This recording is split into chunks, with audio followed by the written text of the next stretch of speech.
Um, Good afternoon. Thank you for this warm introduction. Let me just make some few points, and then, of course, we'll pick up some questions. The first one is, I think that what the President of the Security Council said coincides perfectly with my own perception.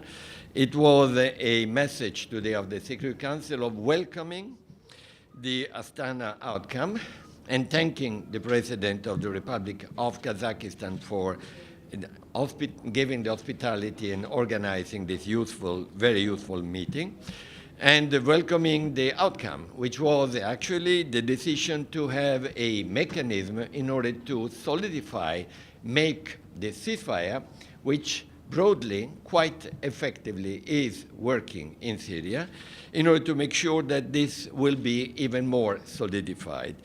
Now, there are three elements, and this is my comment, which I made at the Security Council, as you probably remember, which make this ceasefire having, in my modest opinion, based on the experience of 3 ceasefires, more chances than any other, but of course needs to work on. The first one is that in this meeting in Astana and at the ceasefire level, we have armed groups. 13 of them were present in Astana.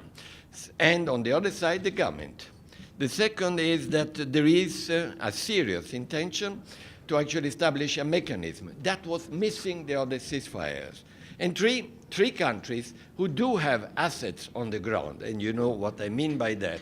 Russian Federation, Turkey, and Iran have become the guarantors. So they have a capacity, if they want, and if they will, and they are showing intention of doing so, to actually ensure that the ceasefire is holding.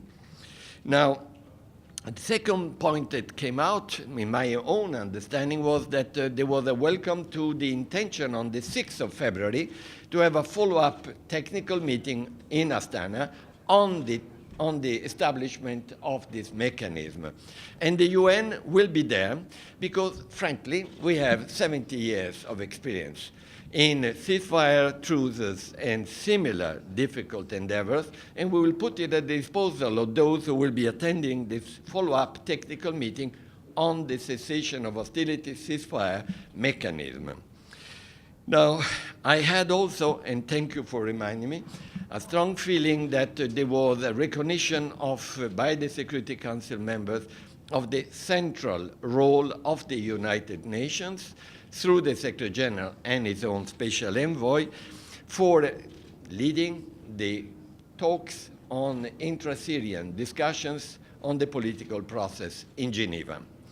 And in that connection, I did ask, I know there was already some leakages or some indications on that, I did ask the Security Council, based also on the discussions I had with the Secretary General, to postpone the talks until the 20th. I will tell you why. But to issue the invitations on or around 8th of February. Now, why suggesting a small postponement to the 20th of February?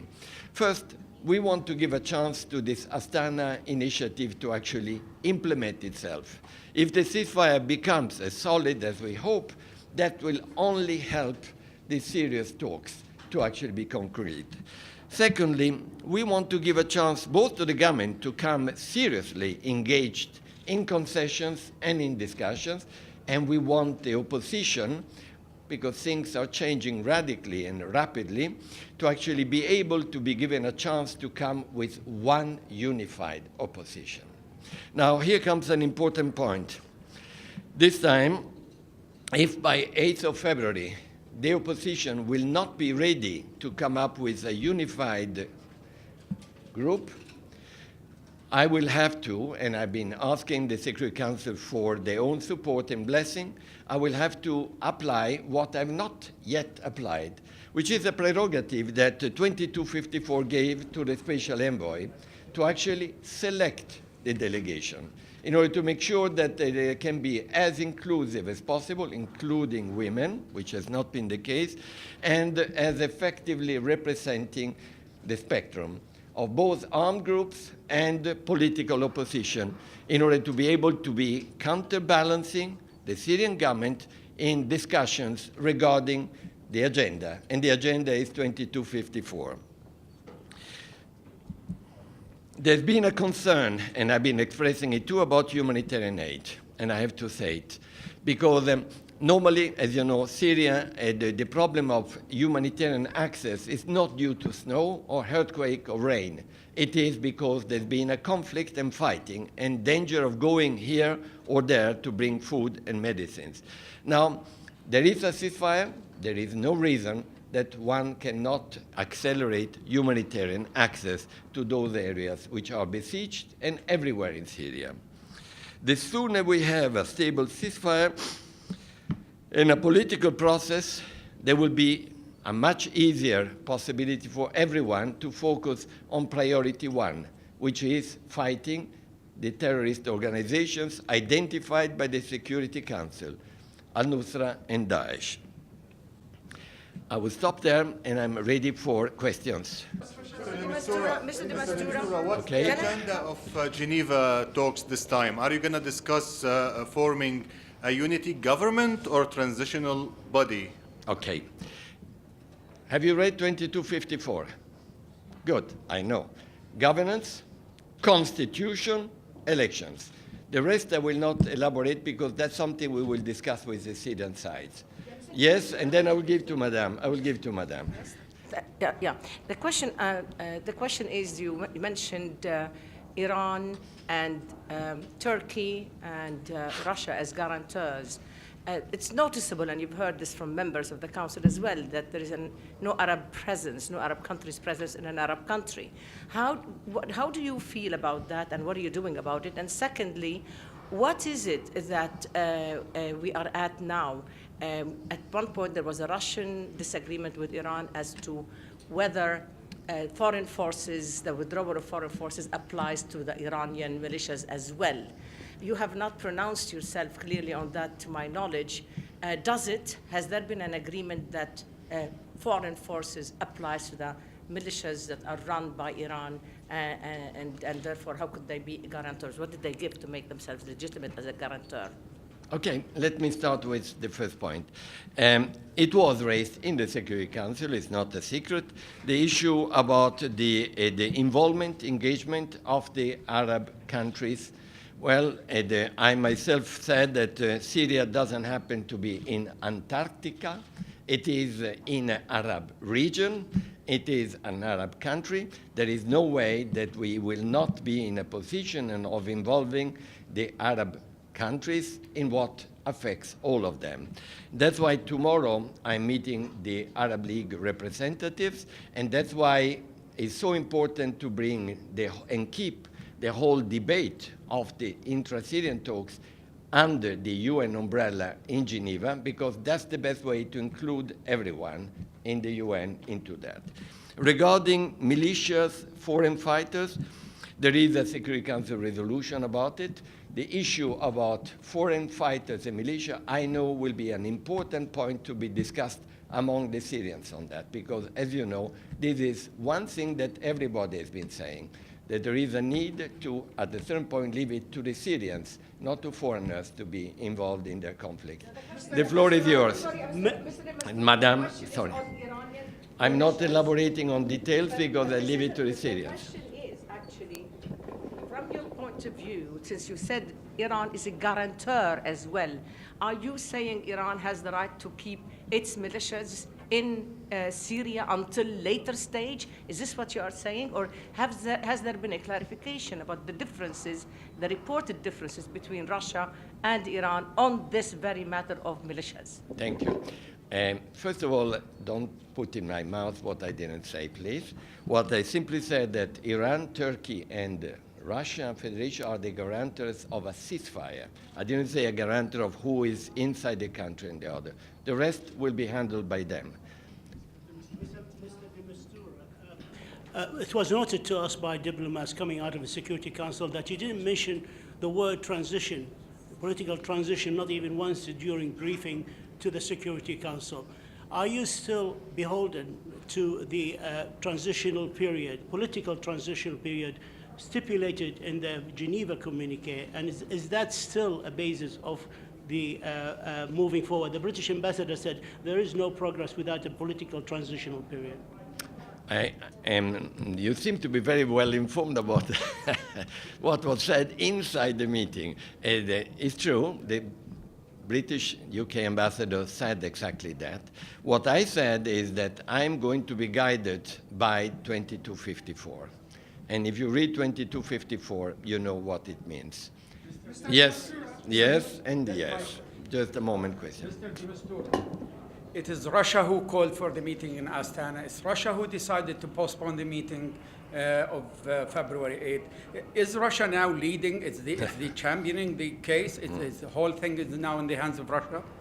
Well, first of all, no. I think it's fair to say that Russia is an extremely active, proactive, important player in the current Syrian environment. And the very fact that they've been engaging themselves militarily and politically is obvious. And they have been pushing for the Astana meeting, but they were not alone. Turkey and Iran were with them.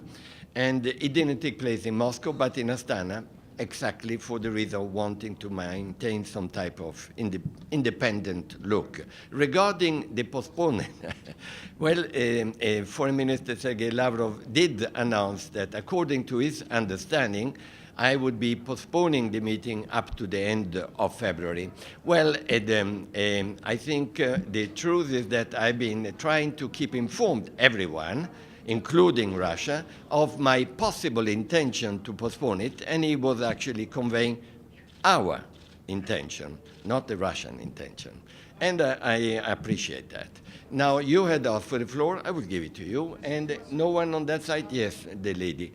Go ahead, please. Thank you very much, Mr. de Mistura. This is Majid Gilli, Rudao Media Network. You spoke about that you will exercise more power in the selection of the delegations, and that brings us to the participation of Kurds. We know Turkey has sort of veto on the participation of PYD or any group that's related to PKK, but you will try, there are other Kurdish groups. Would you try to bring them to Geneva to hear their perspective about the future of Syria and this process?